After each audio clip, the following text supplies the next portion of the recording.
début de journée à vous si vous nous rejoignez sur le plateau de la matinale de TV Vendée. Aujourd'hui c'est mercredi, nous sommes le 23 novembre et nous avons une petite demi-heure pour faire le point sur l'actu 100% Vendée de ce milieu de semaine. Nous avons toujours Arnaud Boissière en ligne de mire qui est vraiment à quelques kilomètres, seulement quelques milles de Pointe-à-Pitre où il doit vraiment boucler sa route du Rhum sur cette première partie de journée. Nous parlons également de Bournezeau ce matin qui boucle sa 3e campagne de stérilisation des chats errants dans la commune. C'est une campagne qui est encouragée par les associations de protection animale ainsi que par les vétérinaires. Nous avons aussi la visite de l'atelier d'une tisserande qui fait partie de ces nombreux artisans que vous allez croiser au fil des marchés de Noël qui sont organisés ces prochaines semaines en Vendée et notamment dès ce week-end. Marie, elle travaille du côté de la Bretonnière-la-Claye avec des matériaux recyclés. Et puis, comme nous sommes mercredi, on va parler également cinéma dans les prochaines minutes. En attendant tout cela, on va regarder la météo avec une carte un petit peu pluvieuse à nouveau ce matin, mais il y a un point positif à tout cela, on va en parler dans quelques minutes. D'ici là, vous le voyez, donc pour une première partie de journée, instabilité avec alternance de nuages, d'averses, d'éclaircies, tout le monde est concerné, pas de jaloux. Une petite accalmie peut-être pour la moitié nord de la côte vendéenne entre les Sables et la Loire-Atlantique, mais il n'y a vraiment rien de sûr. Cet après-midi, donc c'est la même chose, des éclaircies ponctuées d'averses qui permettent, je vous le disais à l'instant, cette petite info positive quand même qui va permettre de renflouer les réserves, en tout cas on l'espère, parce que vous l'avez peut-être remarqué si vous vous êtes promené aux abords des différents plans d'eau que nous avons en Vendée, le niveau des retenues vendéennes est assez faible pour cette fin du mois de novembre, un taux de remplissage qui ne dépasse pas pour l'instant les 36,5%. Nous sommes vraiment sur le bas de la courbe par rapport aux années précédentes et il faut donc qu'il pleuve pour que ces réserves puissent se remplir. Notre baromètre des énergies, on va le retrouver comme on l'a découvert ensemble lundi dans la matinale. Je vous rappelle le principe, c'est un baromètre qui nous permet de faire le point sur les consommations de nos énergies sur le territoire national. Donc c'est vraiment à l'échelle de la France. Tant que c'est au vert, tout va bien. Nous sommes assez responsables vis-à-vis de cette consommation en électricité. À partir du moment où ça basculera en orange ou en rouge, ce qui est le plus haut niveau, là, il faudra faire vraiment très très attention et respecter les petits gestes qui nous sont donnés pour essayer d'avoir de l'électricité pour tout le monde et pour toute l'année. Nos horaires de marée, la mer, elle sera pleine à l'heure du goûter, c'est ce que nous pouvons principalement retenir, avec des coefficients qui se renforcent évidemment, puisque nous sommes en période montante, 88, 92 cet après-midi, période de vives eaux. On va retrouver la carte des marchés de ce mercredi. Si vous sortez avant midi et demi, 1h, direction Saint-Jean-de-Mont, puisque c'est jour de grand marché, place Jean-Yol, mais aussi sous les Halles, tout ça c'est près de l'église de Saint-Jean. À Palluau, vous avez un vendeur de fruits et de légumes, place de la Fontaine jusqu'à 13h. Comme qui est le rendez-vous, il est place de l'église. Et puis Chambéry, ce n'est pas sur cette première partie de journée, mais plutôt cet après-midi de 16h à 19h et ça se passe place Charles de Gaulle. Pour l'éphéméride, nous sommes jour de Saint-Clément ainsi que ses dérivés comme Clémentine. Il y a également une bonne fête pour les Sorennes, si vous en connaissez. Le soleil se couchera ce soir en Vendée à 17h24. On passe au journal.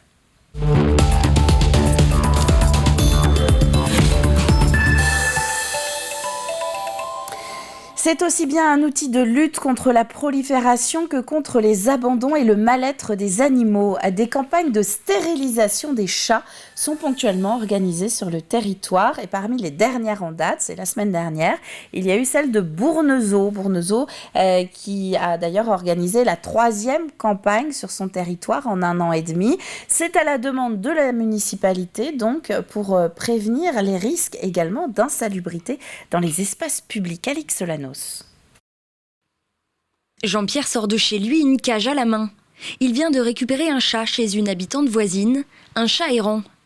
Et depuis le début de la campagne de stérilisation, il y a 15 jours, il est loin d'être le premier. Depuis 15 jours, on en a récupéré 17, je crois, avec Saint-Vincent-Pied-Maufray. La commune nous a donné des cages. On met de la nourriture dedans avec un système de trappe. Et quand la trappe tombe, ils sont piégés.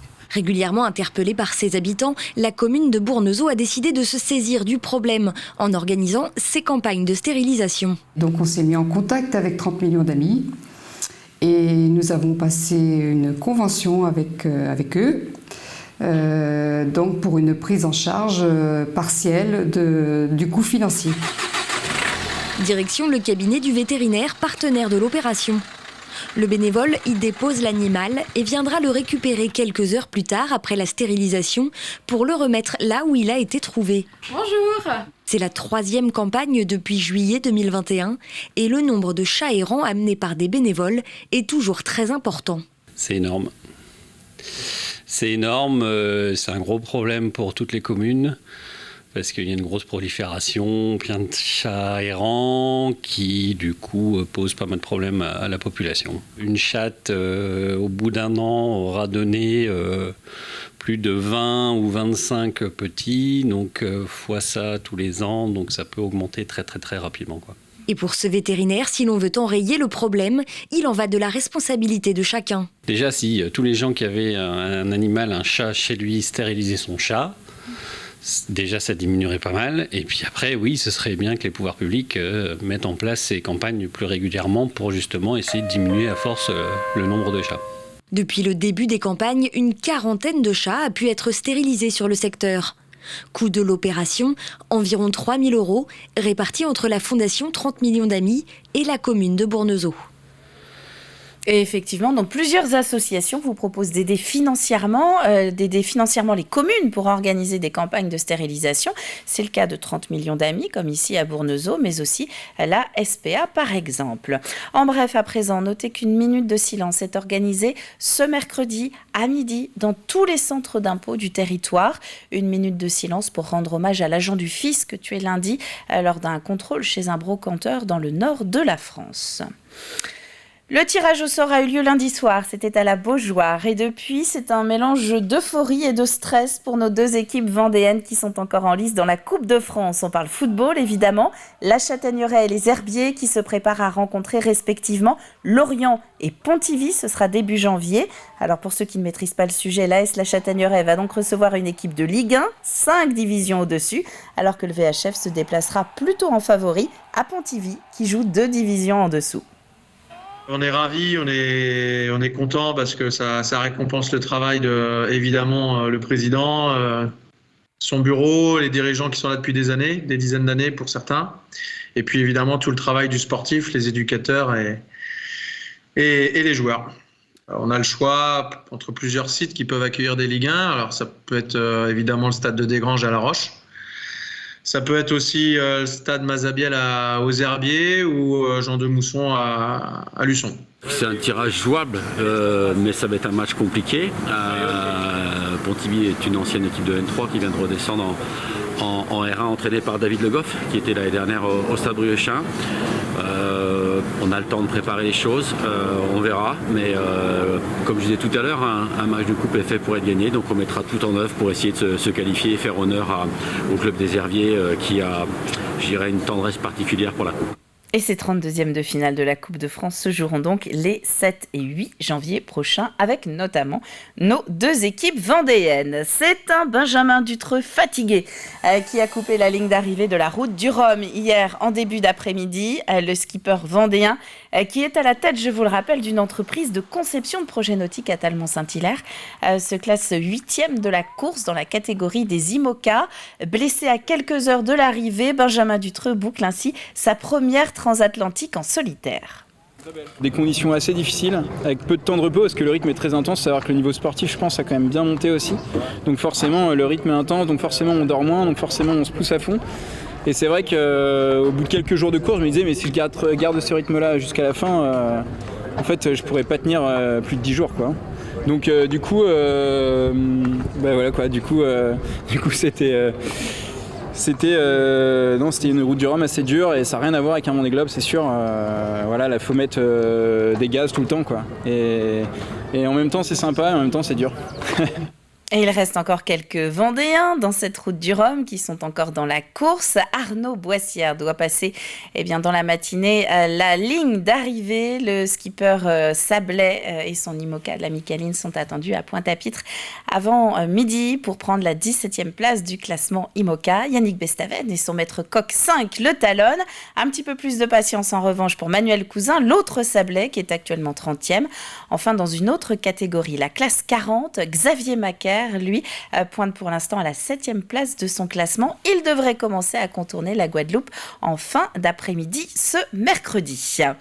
Nous l'avons évoqué hier, la flamme olympique des JO de Paris 2024 va faire étape en Vendée. Comme à chaque ouverture des Jeux olympiques, elle sera allumée à Olympie, en Grèce, et fera ensuite tout un parcours à travers plusieurs pays avant de rallier la France et d'y traverser à ce moment-là plusieurs départements avant de finir à Paris. Sur son chemin, un petit détour, la Vendée, une étape incontournable pour le président du comité d'organisation de ce Paris 2024. C'est un honneur pour Paris 2024 de voir la flamme des Jeux aller en Vendée. La Vendée, c'est vraiment un département très sportif qui a cette expertise, cette expérience, cette envie de sport depuis des années et des années. Donc c'est à la fois un département qui a beaucoup d'atouts d'un point de vue environnemental. C'est très beau, c'est très atypique, c'est très chouette et en plus très tourné vers le sport avec une culture sportive, une mobilisation en soutien du mouvement sportif et des événements sportifs. Donc je trouve qu'il y a une logique à ce que ce département qui joue le jeu du sport français et qui s'implique dans le développement du sport puisse accueillir ce relais de la flamme. Alors la date et le tracé de cette flamme olympique en Vendée ne sont pas encore connus. Il faudra attendre le printemps prochain pour en savoir un petit peu plus. Suite de la présentation de ces artisans maintenant que vous allez pouvoir croiser ces prochaines semaines sur les différents marchés de Noël de Vendée. Aujourd'hui, immersion dans l'atelier d'une tisserande. Marie a une petite particularité puisqu'après avoir travaillé quelques années dans le luxe, elle est aujourd'hui avec des matériaux de seconde main pour tisser. Une rencontre signée Cyril Guillet. Après avoir travaillé 4 ans pour les plus grandes marques dans le design et l'ameublement de luxe, Marie 19 a installé son métier à tisser à la Bretonnière-Laclais. La passion chevillée au corps, elle crée des objets décoratifs à destination de l'habitat. Ce qui m'intéresse beaucoup, c'est la dimension du temps. Le temps s'arrête quand on fait du tissage. On ne peut pas aller plus vite que la musique. Et vraiment, c'est tout un travail de préparation du métier qui, pour certaines grandeurs de textile, peuvent prendre plusieurs jours. Et c'est incompressible. Et c'est ça que je trouve qu'on prend le temps de faire.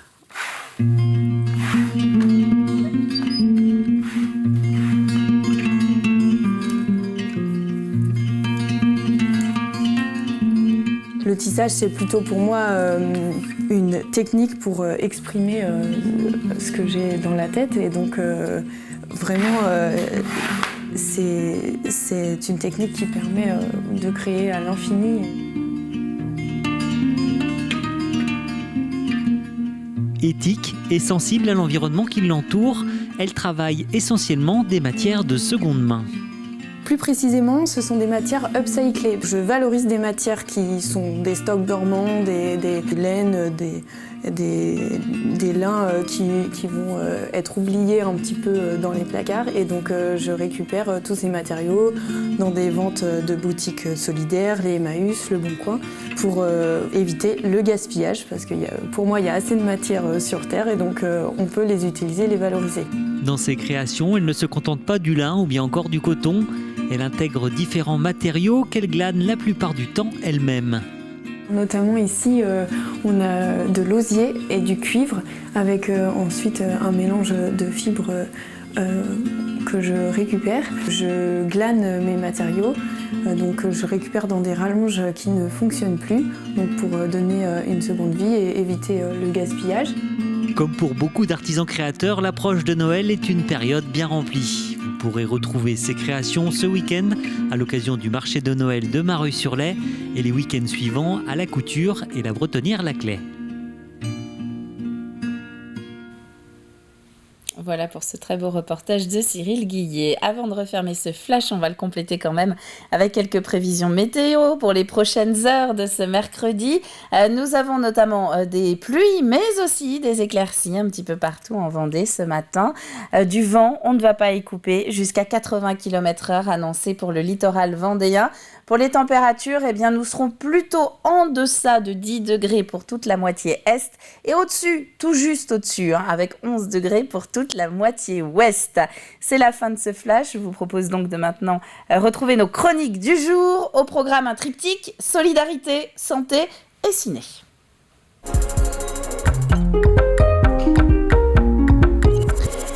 Et nous allons effectivement commencer avec la solidarité, puisque c'est la toute dernière ligne droite cette semaine du bus de Noël de l'agglo de La Roche-sur-Yon. Torigny, Fougeray et Landronde sont les étapes de ce mercredi pour récolter vos dons de jouets.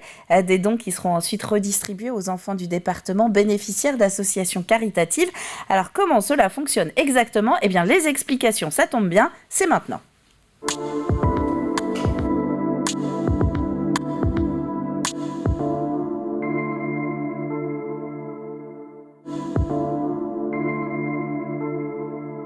Nous organisons, nous, le réseau Impulsion, le 5e bus de Noël. C'est la 5e édition où, déjà dans les précédentes, on a pu récupérer beaucoup de jouets. Donc on espère en récupérer beaucoup plus cette année.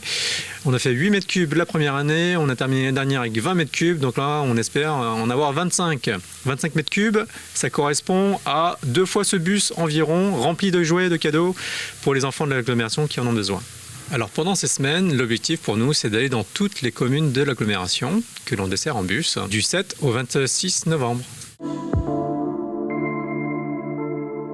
Nous proposons ce bus qui circule dans toutes les communes, comme vous l'avez dit, et avec 3 associations, le Secours catholique, la Croix-Rouge et FAS Vendée. FAS, c'est la fondation Agir contre l'exclusion, qui vont recevoir ces cadeaux en retour à la fin de l'opération et qui vont pouvoir les distribuer aux enfants qu'ils rencontrent et qui en ont besoin. Les bénévoles viennent nous aider, nous assister, vous reçoivent avec le sourire et avec plaisir, donc apportez tous les jouets que vous voulez. Ils feront plaisir à d'autres enfants. On est dans un circuit circulaire, un jouet qui a servi pourra resservir, un livre qui a été lu pourra être relu plein de fois. Donc n'hésitez pas à offrir les cadeaux dont vous ne servez plus. Ils sauront être bien utilisés par la suite. On accepte vraiment tous les cadeaux, du plus petit au plus grand. On a reçu un toboggan déjà. Un petit toboggan de jardin, mais c'est déjà ça, des petites bicyclettes, et après ce sont tous les jouets qui peuvent être utilisés avec plaisir et sourire par les enfants. On a juste une petite restriction, c'est au niveau des peluches. Vous pouvez offrir des peluches si vraiment elles sont neuves et très propres, sinon on pourra peut-être les refuser. Pendant toute l'opération et à n'importe quel moment, il est possible de livrer ces cadeaux à l'espace Impulsion chez nous, dans notre espace d'accueil et de vente. Sachez que vous, en tant que salarié, vous avez aussi le pouvoir d'offrir vos cadeaux en entreprise et ensuite venir les apporter à l'espace Impulsion. Voilà, mobilisez-vous entre collègues, récoltez des cadeaux et puis désignez un volontaire pour qu'il puisse venir nous les apporter à l'espace Impulsion. On sera très content de les prendre. On a aussi mis des bacs pour les salariés de la ville de La Roche-sur-Yon, donc en mairie. Il y en a également un au siège de la communauté d'agglomération, rue Goscinny, un autre au centre technique municipal. Et on remercie encore l'entreprise Enedis de vraiment jouer le jeu parce que là, ils ont mis un bac complet et l'année dernière, ils étaient aussi présents. Ils nous ont ramené, je crois que c'était un bon mètre cube. Alors dans le détail, pour aujourd'hui, le bus fait étape ce matin à Torigny jusqu'à 10h30. Ensuite, c'est à Fougeray entre 11h et midi et demi. Cet après-midi, c'est sur le parking de la Marpa de Landronde entre 14h et 16h30. Samedi, dernière étape du bus de Noël. Ça va commencer à Dompierre-sur-Yon le matin et ce sera place Napoléon à La Roche-sur-Yon l'après-midi. On va parler ciné maintenant.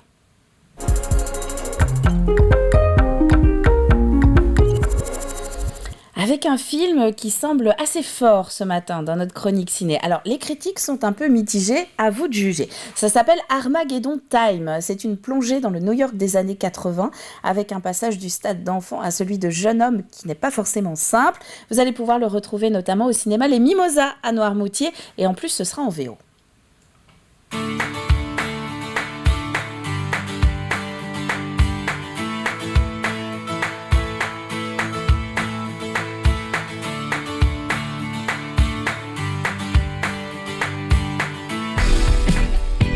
United States stands for an idea whose time is now.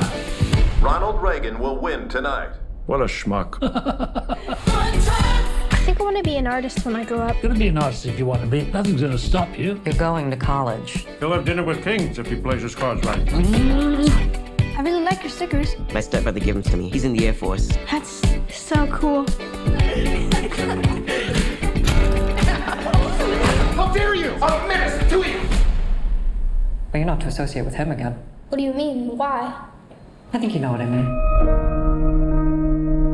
My parents are sending me to my brother's school. That's heavy. In this institution, you can be anything you want to be. It won't be because of a handout. It'll be because you earned your way there. Someone's bugging you. What is it? Sometimes kids say bad words about the black kids. Who's that? Somebody from my old school. Did they ever come to your house? What do you do when that happens? Obviously nothing, of course. You think that's smart? My mother, when we came over here, we didn't have much. Why'd she come here? They wanted to kill her, that's why. They were soldiers, and sometimes they go out looking for Jews. They hated us then, and they still hate us. So I got on a boat and we came over here to America, the land of dreams. You just wanted to be like you. I want you to be a whole lot better than me. Life is unfair. Be thankful when you get a leg up. You make the most of your break and do not look back. All my hopes are with you and your brother for my whole life.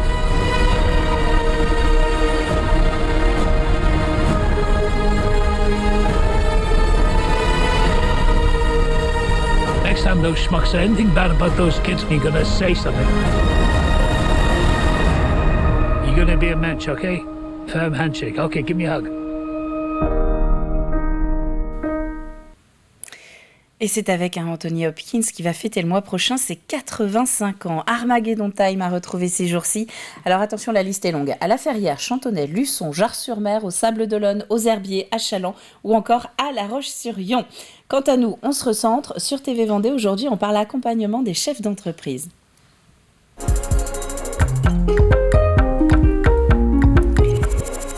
Et cet accompagnement, il n'est pas évoqué dans un Mag-Éco, mais plutôt dans Conseil de famille. Régis Bossard reçoit la Chambre de métier et de l'artisanat des Pays de la Loire. C'est l'occasion de parler de ce programme qui est dédié au mieux-être des chefs d'entreprise. Écoutez. Bonjour. Bonjour. Merci d'avoir répondu à l'invitation de l'UDAF. Madame Boutera, pouvez-vous nous présenter ce qu'est la Chambre des métiers et particulièrement le service que vous avez mis en place ? Donc bonjour.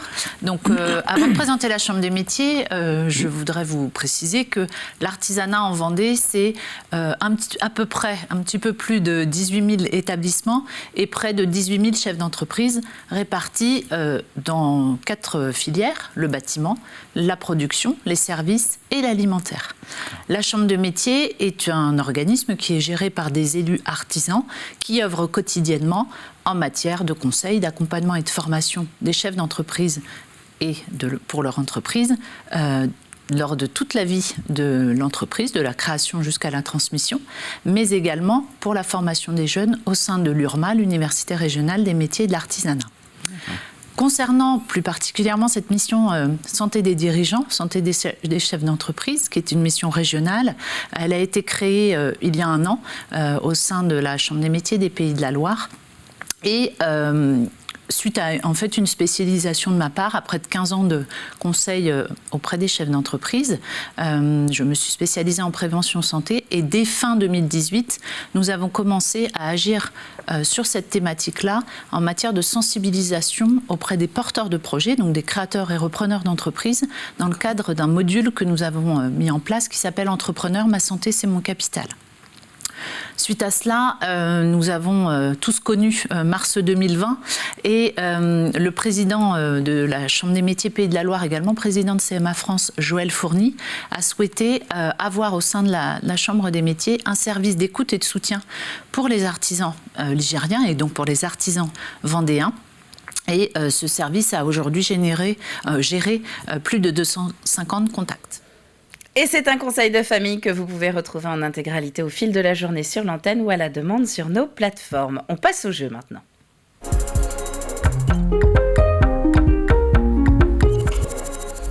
Nous parlons d'Emma Guibert cette semaine. Qui c'est ? Eh bien, c'est notre Miss Vendée, Miss Pays de la Loire également, et peut-être future Miss France. Ça, on le saura début décembre chez nos confrères de TF1. Alors nous, la question cette semaine, c'est où est installée depuis plus de 10 ans maintenant Emma Guibert ? On cherche une commune de Vendée. Indice du jour, ça se passe du côté de Vendée Grand Littoral. Et vous avez l'ensemble des indices à votre disposition sur notre site internet ainsi que sur la page Facebook de TV Vendée pour remporter peut-être 2 places pour assister à un match du Vendée Chaland Basket. On va se quitter là-dessus, et oui, sur ces images d'Emma Guibert. C'est la fin de cette matinale. Merci à vous d'avoir été encore au rendez-vous. On se retrouve demain à 7h en direct. D'ici là, très bon mercredi à vous tous et à demain.